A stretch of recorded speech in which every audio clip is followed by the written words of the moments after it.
Hello नमस्कार दोस्तों, स्वागत है आपके अपने YouTube channel DS Rajput education में। तो जी हाँ साथियों, आज मैं आप लोगों के लिए लेकर आया हूँ यूपी में जो वैकेंसी आपकी निकली हुई है जूनियर सहायक अध्यापकों की पदों पर जो भर्ती निकली है। सहायक अध्यापक भी हैं उसमें और आपकी प्रधानाध्यापक के पद भी आपके उसमें हैं। ठीक है, तो ये उसी का प्रैक्टिस सेट पेपर है जो कि आज से अपना पहला प्रैक्टिस सेट पेपर लगवाया जा रहा है, जो कि आप लोग ज़रूर देखिएगा, ज़रूर पसंद करिएगा। ठीक है, तो ये आपका पोर्शन जो रहेगा सामान्य ज्ञान और समसामयिक घटनाओं से संबंधित आपका ये प्रैक्टिस सेट पेपर है, जो कि पहला प्रैक्टिस सेट पेपर है। ठीक है, तो ये क्वेश्चन साथियों आपके UP TET, super TET, REET, S TET इन सभी परीक्षाओं में पूछे जाते हैं। ठीक है, तो आपको एक प्रैक्टिस सेट पेपर के साथ कई फ़ायदा होने वाले हैं, तो आप लोग इसको ज़रूर देखिएगा और शुरू से अंत तक ज़रूर देखिएगा। कैसा लगा प्रैक्टिस सेट पेपर हमें लास्ट में ज़रूर बताना आप लोग। ठीक है, तो चलते हैं अपना बिना समय बर्बाद किए हुए पहले क्वेश्चन की ओर।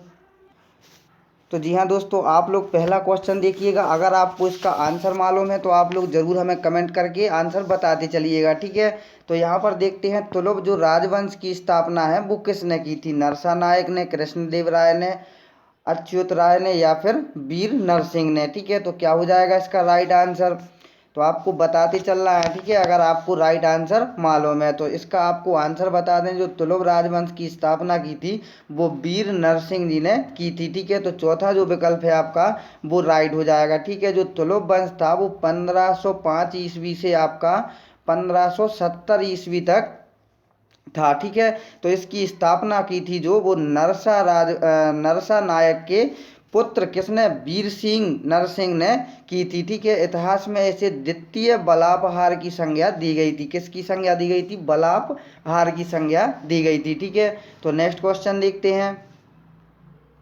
इसमें क्या पूछा जा रहा है? विश्व प्रसिद्ध मोर सिंहासन का निर्माण और उसकी लाल किले में स्थापना निम्न में से किस मुगल शासक ने की थी? तो किसने की थी? शाहजहां ने, जहांगीर ने, अकबर ने या फिर बहादुर शाह प्रथम ने? ठीक है, तो क्या हो जाएगा इसका राइट आंसर? तो साथियों इसका जो राइट आंसर होगा आपका वो हो जाएगा शाहजहां ने की हुई थी। ठीक है, प्रसिद्ध मोर सिंहासन का निर्माण और उसकी लाल किले में स्थापना किसके द्वारा की गई थी? किस मुगल शासक के द्वारा? तो वो शाहजहां के द्वारा की गई थी। ठीक है, नेक्स्ट क्वेश्चन देखते हैं। हुमायूं नामा के लेखक कौन थे? तो बहुत ही इम्पोर्टेंट क्वेश्चन है। ये क्वेश्चन पूछा भी गया होगा, कई परीक्षाओं में पूछा गया है। ठीक है, तो हुमायूं नामा के लेखक कौन थे? हुमायूं, गुलबदन बेगम, इनायत खान या फिर अहमद यादगार? ठीक है, तो क्या हो जाएगा इसका राइट आंसर? तो जी हाँ दोस्तों, इसका जो राइट आंसर आपका हो जाएगा वो इसका राइट आंसर होगा गुलबदन बेगम ने हुमायूं नामा के लेखक हैं। ठीक है, तो यहाँ पर देख लेते हैं, जो गुलबदन बेगम बाबर है ये बाबर की बेटी थी। ठीक है, उसे अपने सौतेले भाई हुमायूं के जीवन चित्रण हुमायूं नामा की लेखक के रूप में जाना जाता है। ठीक है, अलवर मिर्जा और हिंदालाल मिर्जा ये क्या थे? सगे भाई थे इनके। ठीक है, तो ये किसकी बेटी थी? बाबर की बेटी थी। ठीक है, इन्होंने क्या किया था? हुमायूं नामा के ये लेखक हैं, इन्होंने हुमायूं नामा लिखा था। ठीक है, नेक्स्ट क्वेश्चन देखते हैं। निम्नलिखित में से कौन अवध का प्रथम नवाब था? ठीक है, तो अवध का जो प्रथम नवाब था वो कौन था? ठीक है, तो आपको इसका राइट आंसर देना है। तो क्या हो जाएगा? आसाफुल-दौला या फिर शहाउद खां या फिर शुजाउद्दौला या फिर सफदरगंज? ठीक है, तो क्या हो जाएगा इसका राइट आंसर? अवध का प्रथम नवाब कौन था?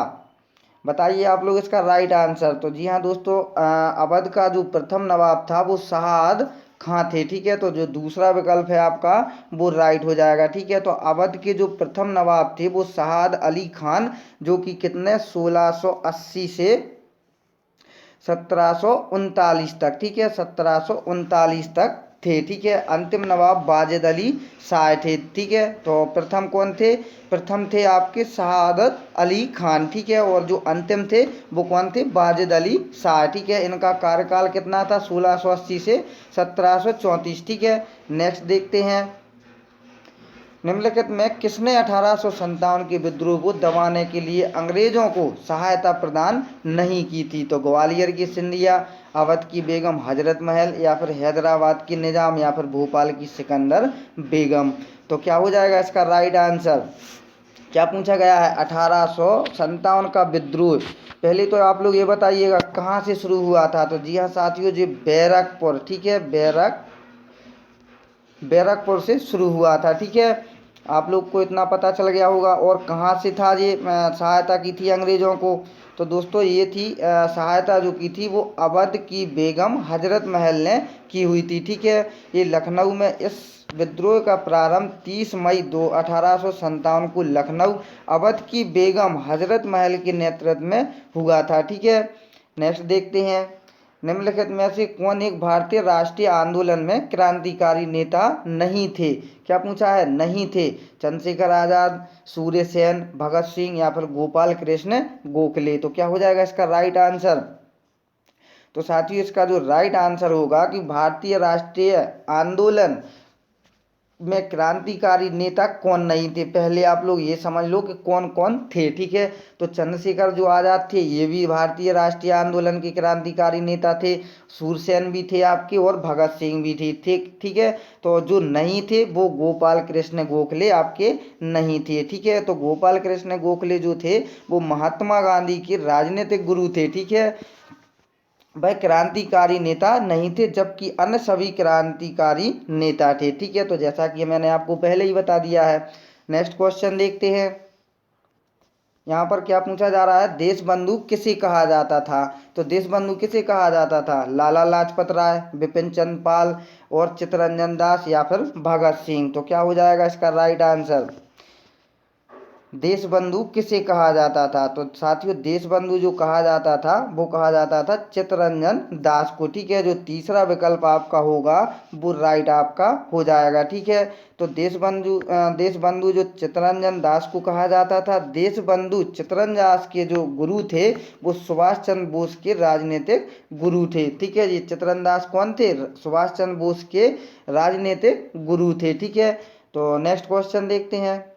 साथियों अगर आपको ये प्रैक्टिस सेट पेपर अच्छा लगे तो ज़रूर एक लाइक कर देना, हो सके तो चैनल को भी सब्सक्राइब कर लेना, क्योंकि आज आपका पहला प्रैक्टिस सेट पेपर है। साथियों अब आपको प्रैक्टिस सेट पेपर ही प्रोवाइड कराए जाएंगे। ठीक है, तो जो आपकी जो एडेड स्कूलों में वैकेंसी निकली हुई है उनका भी प्रैक्टिस सेट पेपर है, इसको आप लोग जरूर देखिएगा शुरू से अंत तक।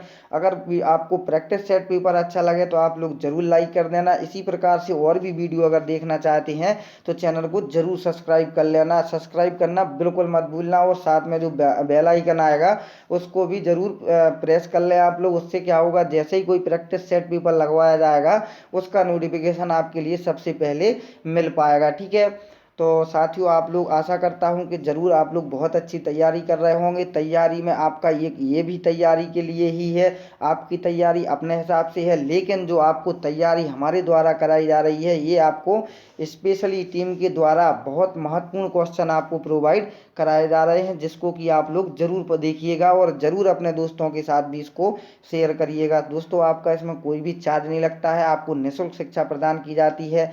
आपका एक टेस्ट कैसे क्रैक हो ये आप लोग ज़रूर देखिएगा, इसी से आपका टेस्ट क्रैक होगा और आप लोग एक टीचर बन पाएंगे। ठीक है, तो ईश्वर से मैं भी प्रार्थना करता हूं कि आप लोग जो भी भाई बहन हमारे साथ जुड़े हुए हैं वो ज़रूर एक दिन टीचर बने और टीचर की नौकरी पक्की हो उनकी। ठीक है, तो ज़रूर देखिएगा इसको। नेक्स्ट क्वेश्चन देखते हैं, ऋग्वेद में निहित गायत्री मंत्र किस देवता को समर्पित है। तो जो ऋग्वेद में निहित गायत्री मंत्र है वो कौन से देवता को समर्पित है, अग्नि को, मारुत को, इंद्र को या फिर सावित्री को। तो क्या हो जाएगा इसका राइट आंसर। तो साथ ही इसका जो राइट आंसर होगा वो जो गायत्री मंत्र है आपका ऋग्वेद में वो सावित्री जी को समर्पित है। ठीक है, तो ऋग्वेद के तीसरे मंडल में निहित गायत्री मंत्र सविता या सावित्री देवता को समर्पित है। इस मंडल की रचना विश्वामित्र ने की थी। ठीक है, तो ऋग्वेद में कुल कितने मंडल हैं, तो 10 मंडल आपके हैं ऋग्वेद में। ठीक है, साथियों आपको कोई अगर महत्वपूर्ण जानकारी लगे तो उसको पेन कॉपी लेकर के आप लोग जरूर बैठिएगा। जब भी आप लोग हमारे प्रैक्टिस सेट पेपर देखते हैं जो भी आपको पॉइंट लगे लिखने लायक तो आप लोग उसको नोट डाउन भी करते जा सकते हैं। ठीक है, नेक्स्ट देखते हैं, भारत का मानक समय मेरिडियन कौन सा है। तो कौन सा है, तो क्या हो जाएगा इसका राइट आंसर, 82 डिग्री 30 देशांतर। आपके सामने चारों विकल्प हैं, आप लोग इसको देख करके जरूर बताइएगा, इसको आपको मालूम होगा। ठीक है, तो जी हाँ साथियों इसका जो राइट आंसर आपका होगा वो 82.5 डिग्री 30 देशांतर आपका हो जाएगा। तो जो भारत का जो मानक समय है वो आपका ये हो जाएगा। ठीक है, यह उत्तर प्रदेश, प्रयागराज, मध्य प्रदेश, छत्तीसगढ़, उड़ीसा और आंध्र प्रदेश से गुजरता है। ठीक है, यह ग्रीनविच मेरिडियन से कितने 5.5 घंटा आगे चलता है। ठीक है, तो आप लोग समझ गए होंगे इसका राइट आंसर। नेक्स्ट देखते हैं, बहुत महत्वपूर्ण क्वेश्चन है, चिल्का झील स्थित है। तो चिल्का झील कहाँ पर स्थित है? पश्चिम बंगाल में, आंध्र प्रदेश में, उड़ीसा में या फिर तमिलनाडु में। तो क्या हो जाएगा इसका राइट आंसर? चिल्का झील कहाँ पर स्थित है?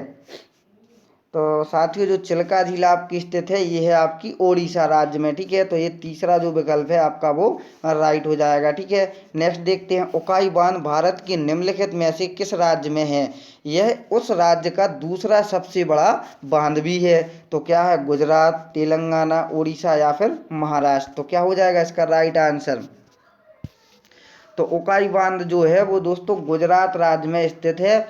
और उकाई बांध ताप्ती नदी पर गुजरात राज्य के सूरत जिले में बनाया गया है। ठीक है, ये उकाई परियोजना भारत की नदी घाटी परियोजना में से क्या है? एक है। यहाँ 300 मेगावाट की विद्युत इकाई लगाई गई है। ठीक है, तो आप लोग समझ गए होंगे इसका सभी प्रकार से आंसर। नेक्स्ट क्वेश्चन देखते हैं, भारत के किस राज्य में वन क्षेत्र सर्वाधिक है? तो कौन सा वो राज्य है भारत का जिसमें वन का क्षेत्र सर्वाधिक है? तो मध्य प्रदेश, मेघालय, झारखंड या फिर मिजोरम। तो क्या हो जाएगा इसका राइट आंसर?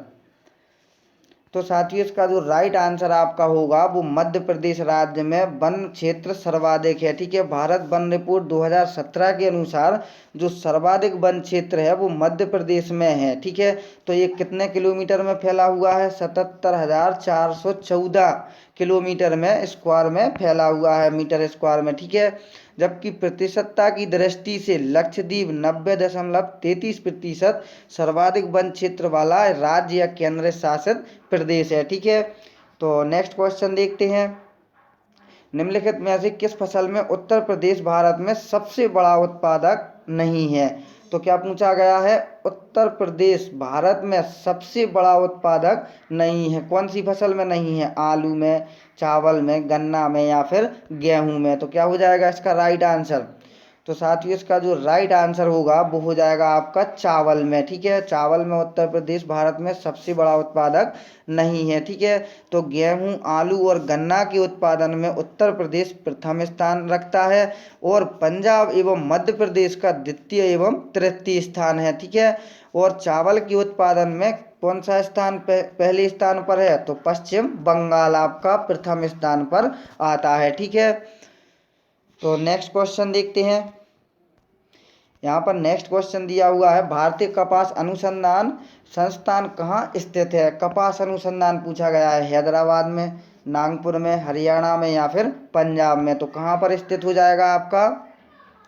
तो साथियों, इसका जो राइट आंसर होगा वो नागपुर में कपास अनुसंधान स्थित है। ठीक है, नेक्स्ट देखते हैं, निम्नलिखित में से किसको संविधान की आत्मा के रूप में माना गया है? ठीक है, तो किसे माना गया है संविधान की आत्मा के रूप में? राज्य के नीति निर्देशक सिद्धांत या फिर राष्ट्रीय ध्वज, प्रस्तावना या फिर मूल अधिकार। तो क्या हो जाएगा इसका राइट आंसर? आपको मालूम है ये आप आंसर? ठीक है, तो जी हाँ साथियों, इसका जो राइट आंसर होगा वो हो जाएगा प्रस्तावना को। ठीक है, संविधान की आत्मा जो है प्रस्तावना को माना जाता है क्योंकि इसमें संपूर्ण संविधान का मूल निहित है। ठीक है, और प्रस्तावना में जो प्रयुक्त शब्दावली है हम भारत के लोग अमेरिका से ली गई है, यानी कि यूएसए से ली गई है। ठीक है, नेक्स्ट देखते हैं, मृत्युदंड के मामले में क्षमा देने का अधिकार किसे है? प्रधानमंत्री को, राष्ट्रपति को, मुख्य न्यायाधीश को या भारत के महान्यायवादी को। तो किसको है मृत्युदंड में क्षमादान देने का? तो साथियों, इसका क्या राइट आंसर हो जाएगा? अगर आपको मालूम है तो आप लोग कमेंट भी जरूर करते चलिएगा। ठीक है, तो जी हाँ साथियों, इसका जो राइट आंसर होगा वो आपका राष्ट्रपति राइट आंसर हो जाएगा। राष्ट्रपति जो एक ऐसा व्यक्ति है जिसको मृत्यु दंड के मामले में क्षमा देने का अधिकार प्राप्त है। अब जी कौन से अनुच्छेद में है? तो अनुच्छेद 72 में राष्ट्रपति की क्षमादान की शक्ति को स्पष्ट किया गया है। राष्ट्रपति किसी भी सिद्ध दोष ठहराए गए व्यक्ति के दंड को क्षमा कर सकता है। ठीक है, या कम कर सकता है, स्थगित कर सकता है या फिर राष्ट्रपति मृत्यु दंड को पूरी तरह से क्षमादान भी दे सकता है। ठीक है, या फिर क्षमा कर सकता है। ठीक है, नेक्स्ट क्वेश्चन देखते हैं, संविधान द्वारा विचार की गई लोकसभा की अधिकतम ताकत या संख्या क्या है? 550, 250, 552 या फिर 600। तो क्या हो जाएगा इसका राइट आंसर? तो साथियों इसका जो राइट आंसर होगा वो आपका 552 संख्या है। ठीक है, नेक्स्ट क्वेश्चन देखते हैं। नेक्स्ट क्वेश्चन में क्या पूछा जा रहा है? स्वतंत्र भारत में किसी राज्य की प्रथम महिला राज्यपाल कौन थी? तो क्या पूछा गया है? स्वतंत्र भारत में जो प्रथम महिला राज्यपाल थी वो कौन थी? शारदा मुखर्जी, विजय लक्ष्मी पंडित, मार्गरेट अल्वा या फिर सरोजनी नायडू। तो क्या हो जाएगा इसका राइट आंसर? तो सभी को पता होगा ये आपका आंसर। तो साथियों जो सरोजनी नायडू थी वो स्वतंत्र भारत में किसी भी राज्य की प्रथम महिला राज्यपाल थी। ठीक है, तो ये कहाँ की थी? ये थी यूपी से, उत्तर प्रदेश राज्य की पहली महिला राज्यपाल बनी थी। ठीक है, इनका जन्म जो हुआ था वो 13 फरवरी 1879 में हैदराबाद में हुआ था। ठीक है, अब नेक्स्ट क्वेश्चन देखते हैं। भारतीय संविधान में पंचायती राज प्रणाली को वर्ष खालिस्तान संशोधन में औपचारिक रूप दिया गया था। तो क्या हो जाएगा इसका राइट आंसर?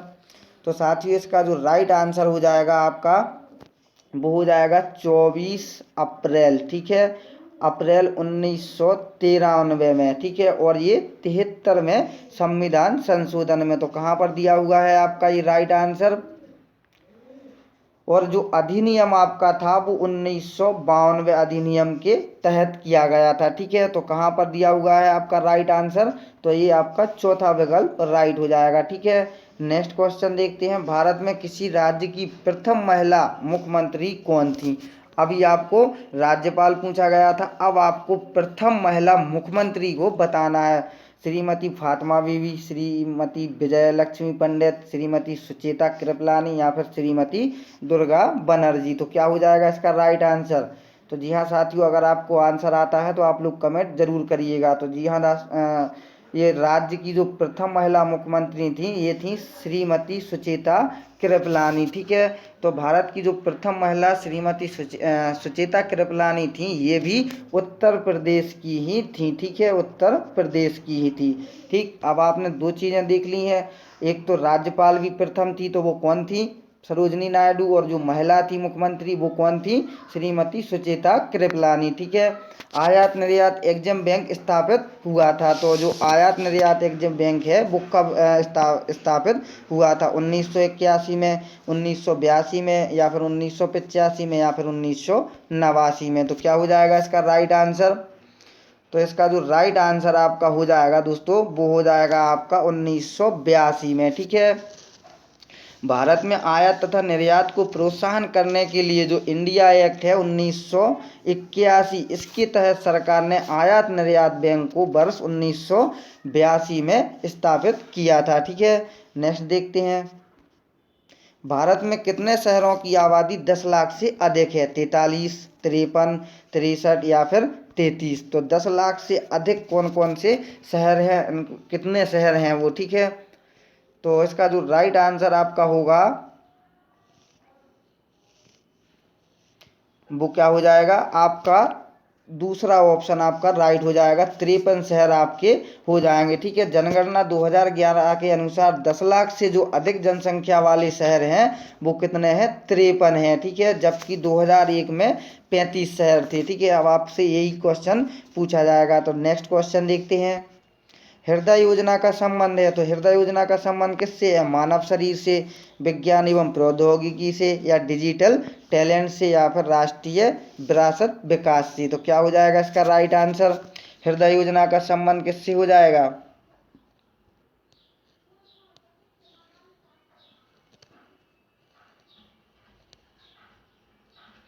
तो दोस्तों इसका जो राइट आंसर आपका होगा वो राष्ट्रीय विरासत विकास से आपका हृदय योजना से संबंधित हो जाएगा। ठीक है, नेक्स्ट क्वेश्चन देखते हैं। निम्न में से कौन भारत में थोक मूल्य सूचकांक के मुख्य घटक हैं? प्राथमिक वस्तुएं, ईंधन और बिजली, सेवाएं या फिर विनिर्मित उत्पादन। अब इन कूटों में से आपको बताना है 1, 2 और 3 सही है, या फिर 2, 3, 4 सही है, या 1, 2 और 3 या फिर 1, 2, 3 सही है। ठीक है, तो साथियों इसका जो राइट आंसर होगा वो आपका सही हो जाएंगे जो प्राथमिक वस्तुएं, सेवाएं और विनिर्मित उत्पादन। ठीक है, तो तीसरा जो विकल्प है वो आपका राइट हो जाएगा। ठीक है, नेक्स्ट क्वेश्चन देखते हैं। वह कौन सी पर्यावरणीय परत है जो विकिरण को वापस पृथ्वी में प्रत्यावर्तित करती है? स्ट्रेटोस्फियर या फिर आयनोस्फियर या फिर एक्सोस्फियर या फिर ट्रोपोस्फियर? तो क्या हो जाएगा आपका राइट आंसर? तो जी हाँ दोस्तों, इसका जो राइट आंसर आपका हो जाएगा वो हो जाएगा स्ट्रेटोस्फियर। ठीक है, तो ये पहला जो विकल्प है आपका वो राइट हो जाएगा। तो पृथ्वी से जो निकलने वाली विकिरण समताप मंडल यानी कि स्ट्रेटोस्फियर से टकराकर वापस पृथ्वी पर आ जाती हैं, जबकि आयनोस्फियर यानी कि आयन मंडल में रेडियो तरंगें टकराकर वापस पृथ्वी पर आती हैं। ठीक है, तो आपका जो राइट आंसर होगा वो पहला विकल्प आपका राइट हो जाएगा। ठीक है, तो दोस्तों आप लोगों ने बहुत ही महत्वपूर्ण 50 क्वेश्चन देख लिए हैं। कैसे लगे आपको ये क्वेश्चन? अगर आपने अभी तक चैनल को सब्सक्राइब नहीं किया है तो आप लोग चैनल को जरूर सब्सक्राइब कर लें, साथ में बगल में जो बेल आइकन आएगा उसको भी जरूर प्रेस कर लें। और अगर आपने वीडियो को अगर अभी तक लाइक नहीं किया है तो वीडियो को जरूर लाइक कर दें, अपने दोस्तों के साथ जरूर शेयर करिएगा। दोस्तों आपको टीचर बनना है, आप लोग जरूर मेहनत करेंगे, एक दिन जरूर बनेंगे, ऐसी मेरी आप ईश्वर से भी प्रार्थना यही रहती है कि हमारे जो भी भाई बहन हमसे जुड़े हुए हैं वो जरूर एक दिन अपने उद्देश्य में जरूर कामयाब हों। तो दोस्तों पक्का आप लोग जरूर कामयाब होंगे, देखते रहिएगा। तो मिलते हैं नेक्स्ट वीडियो में, जब तक के लिए जय हिंद जय भारत।